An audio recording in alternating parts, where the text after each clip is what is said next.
Assalamualaikum warahmatullahi wabarakatuh. Perkenalkan, nama saya Nova Sebastian Olivian dari tingkat 1 kelas B Prodi D3 Farmasi Poltekkes Kemenkes Tasikmalaya. Di sini saya akan menjelaskan sedikit mengenai gangguan sistem pada saluran pencernaan manusia. Tema pada video kali ini yaitu membahas mengenai mencegah dan mengobati gangguan pencernaan. Ada 3 bab yang akan kita bahas. Yang pertama yaitu pendahuluan, yang kedua yaitu pembahasan, yang ketiga yaitu penutup atau kesimpulan. Baik, kita masuk ke bab yang pertama yaitu pendahuluan. Di sini saya akan membahas 3 masalah utama. Yang pertama yaitu minimnya pengetahuan masyarakat tentang gangguan pencernaan. Masyarakat Indonesia pada umumnya menganggap remeh gangguan pencernaan yang pernah atau sedang diderita pada diri mereka sendiri. Mereka menganggap hal itu wajar karena kurangnya kesadaran dan pengetahuan tentang sistem saluran pencernaan manusia. Padahal, gangguan pencernaan dapat membahayakan tubuh manusia. Untuk itu, kita sebagai generasi milenial seharusnya berperan aktif dalam menyadarkan masyarakat untuk membangun kesejahteraan kesehatan di lingkungan masyarakat. Yang kedua yaitu pemilihan obat yang tidak sesuai. Di farmasi sendiri, setiap obat sudah memiliki indikasi masing-masing. Namun, di lingkungan masyarakat, masih banyak terjadi kasus pemilihan obat yang tidak sesuai dengan gangguan pencernaan yang diderita. Banyak masyarakat yang lebih memilih membeli secara langsung ke warung dibandingkan mengkonsultasikan terlebih dahulu kepada dokter. Mungkin sebagian masyarakat kita masih banyak yang mengalami kendala kondisi finansial. Disinilah peran kita sebagai masyarakat yang berkecukupan demi memenuhi kesejahteraan kesehatan masyarakat di lingkungan sekitar kita. Kemudian yang ketiga yaitu meningkatnya penyakit yang berdampak pada gangguan pencernaan. Saat ini presentasi kasus penyakit yang berdampak pada gangguan pencernaan mulai mengalami peningkatan. Banyak hal yang berdampak besar terhadap produktivitas dan yang berkaitan erat dengan fungsi kerja sistem saluran pencernaan. Ada 2 faktor yang menyebabkan gangguan pencernaan. Yang pertama yaitu faktor eksternal. Contohnya seperti pola makan yang tidak benar dan tidak sehat. Yang kedua yaitu faktor internal, yaitu terjadinya gangguan pada proses absorpsi pada organ ginjal. Baik, kita masuk ke bab yang kedua yaitu pembahasan. Yang pertama kali kita akan bahas yaitu gangguan pencernaan dan gejalanya. Gangguan pencernaan adalah masalah yang terjadi pada salah satu sistem organ atau lebih dari satu sistem organ secara bersamaan. Sistem pencernaan terdiri dari beberapa organ, mulai dari mulut, kerongkongan, lambung, usus halus, usus besar, dan anus. Adapun organ hati, pankreas, dan kantung empedu juga ikut berperan dalam sistem pencernaan, namun tidak dilewati oleh makanan atau berada di luar saluran pencernaan. Sistem pencernaan berfungsi menerima dan mencerna makanan menjadi nutrisi yang dapat diserap. Nutrisi tersebut kemudian disalurkan melalui aliran darah. Saluran pencernaan juga berfungsi memisahkan dan membuang bagian makanan yang tidak dapat diserap oleh tubuh. Ketika tubuh tidak bisa mencerna makanan dengan baik, kondisi ini dapat menyebabkan intoleransi makanan. Gangguan pencernaan tidak disebabkan oleh kelebihan asam lambung. Gangguan pencernaan yang terjadi tanpa sebab yang jelas disebut dispepsia fungsional atau non-ulcus. Gangguan pencernaan bisa disebabkan oleh beberapa penyakit, seperti gastritis, usus buntu, dispepsia, infeksi usus, kanker usus, dan sebagainya. Gejala gangguan pencernaan cukup bervariasi, meliputi rasa asam di bagian mulut, sulitnya menelan, rasa terbakar di bagian kerongkongan, atau sakit tenggorokan, kram perut, perut kembung, diare, BAB berdarah, bahkan sampai tidak nafsu makan. Dalam proses penentuan diagnosis gangguan pencernaan, dokter biasanya akan mencari tahu penyebabnya. Dokter juga dapat melihat riwayat penyakit dan bisa melakukan pemeriksaan secara fisik.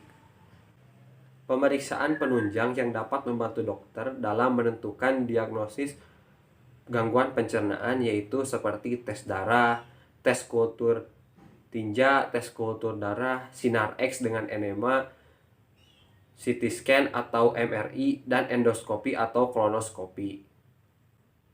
Kemudian pembahasan yang kedua yaitu mengenai obat untuk gangguan pencernaan.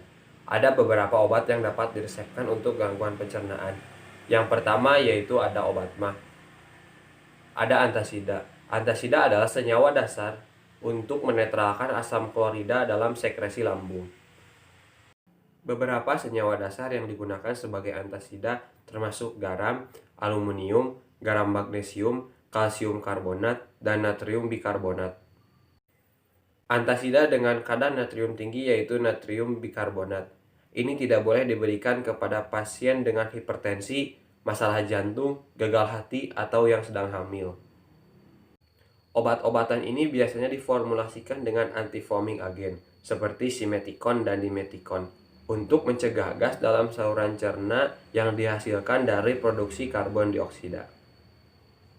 Produk sampingan dari reaksi asam antasida dan alginat cenderung membentuk penghalang yang mencegah terjadinya refluks ke kerongkongan dan mengurangi rasa panas pada perut karena asam yang menyertai kondisi tersebut. Kemudian ada H2 blocker seperti simetidin, famotidin, nijatidin, dan ranitidin menawarkan bantuan simptomatik jangka pendek dan mencegah gangguan pencernaan dengan bekerja pada reseptor histamin di lapisan lambung serta menghambat produksi cairan lambung. Obat-obatan ini terbilang aman, namun segeralah mencari bantuan tenaga medis profesional apabila obat tidak bekerja dengan semestinya.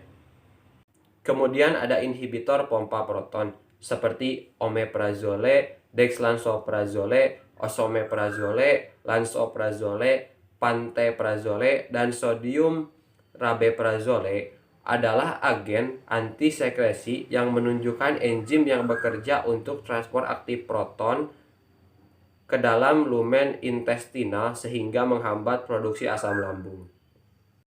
Berikut ini adalah beberapa contoh obat MAH.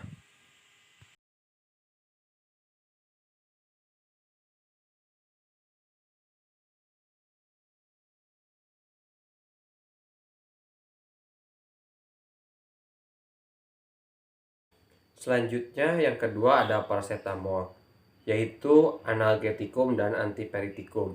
Kedua obat tersebut memiliki indikasi yang sama, yaitu untuk menurunkan panas di bagian tubuh. Obat ini bisa digunakan untuk meredakan panas di bagian lambung.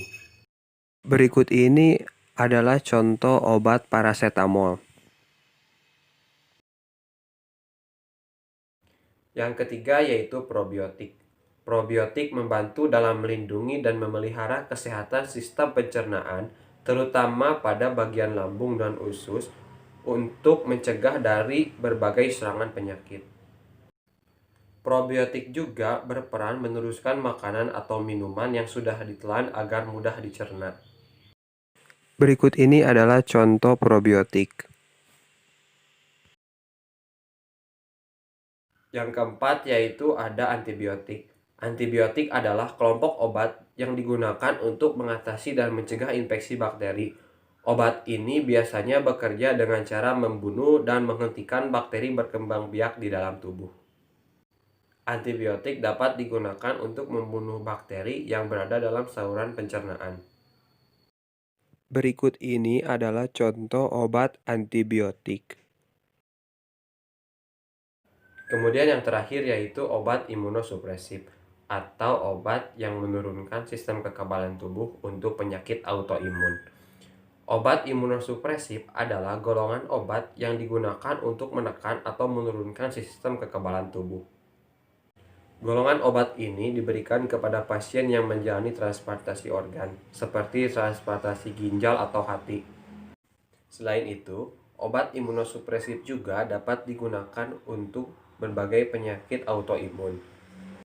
Contoh penyakit autoimun yaitu rheumatoid arthritis, psoriasis, Crohn, asma, dan sebagainya.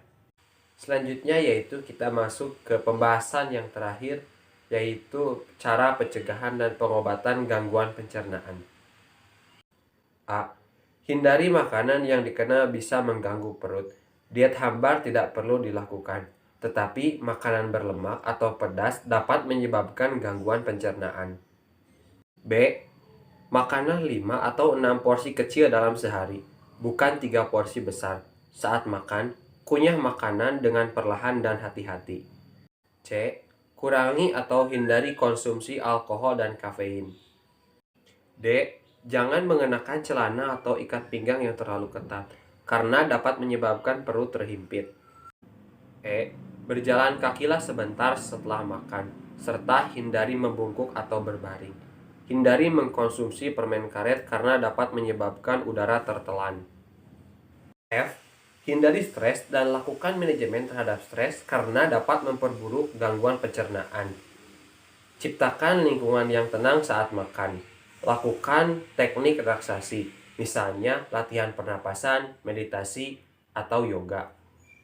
Isilah waktu luang dengan melakukan hal-hal yang disukai. G. Antasida hanya digunakan untuk meredakan gejala dan bukan untuk mengobati kondisi itu sendiri, kecuali disarankan oleh dokter. H. Hindari agen pereda rasa sakit tertentu, misalnya aspirin, ibuprofen, atau naproxen. Temukan alternatif untuk mengganti obat yang memicu gangguan pencernaan. Apabila tidak bisa dilakukan penggantian obat, maka pastikan agar obat diberikan bersama dengan makanan. I. Menjaga berat badan agar tetap ideal. Kelebihan berat badan dapat memberi tekanan pada perut yang menyebabkan pada reflux. J. Berolahraga secara teratur. Olahraga dapat menjaga berat badan dan memperlancar sistem pencernaan pada tubuh. Kemudian yang terakhir, konsultasikan kembali pada dokter jika ketidaknyamanan berlanjut lebih dari 2 minggu. Hubungi dokter jika rasa sakitnya makin parah dan disertai dengan kehilangan nafsu makan serta penurunan berat badan, feses berwarna hitam, dan muntah secara berulang atau disertai darah, lelah, lemah, dan sulit menelan. Segeralah mencari pertolongan medis jika sesak napas, berkeringat, atau nyeri yang menjalar ke bagian leher, lengan, atau dada yang terjadi di tengah aktivitas. Terakhir, kita masuk ke bab penutup. Di sini saya akan menyimpulkan beberapa pembahasan yang sudah saya bahas tadi. Gangguan pencernaan adalah masalah yang terjadi pada salah satu organ sistem pencernaan atau lebih dari satu organ sistem pencernaan. Gangguan pencernaan bisa disebabkan karena berbagai penyakit dan menimbulkan beberapa gejala. Obat yang dapat diresepkan dokter untuk menangani gangguan pencernaan yaitu obat MAH, paracetamol, probiotik, antibiotik, dan obat imunosupresif. Beberapa cara untuk mengatasi dan mengobati gangguan pencernaan yaitu berolahraga, makanan-makanan yang sehat, menghindari stres, dan senantiasa konsultasikan ke dokter apabila sudah tidak memungkinkan berobat secara mandiri. Jika ada saran untuk video ini, silahkan tulis di kolom komentar ya. Demikian yang dapat saya sampaikan. Jangan lupa like, share, and subscribe, dan bagikan ke teman-teman kalian jika video ini bermanfaat untuk kalian. Sekian yang dapat saya sampaikan. Terima kasih telah menonton video ini. Mohon maaf bila ada salah kata karena saya juga masih belajar. Terima kasih atas perhatiannya. Assalamualaikum warahmatullahi wabarakatuh.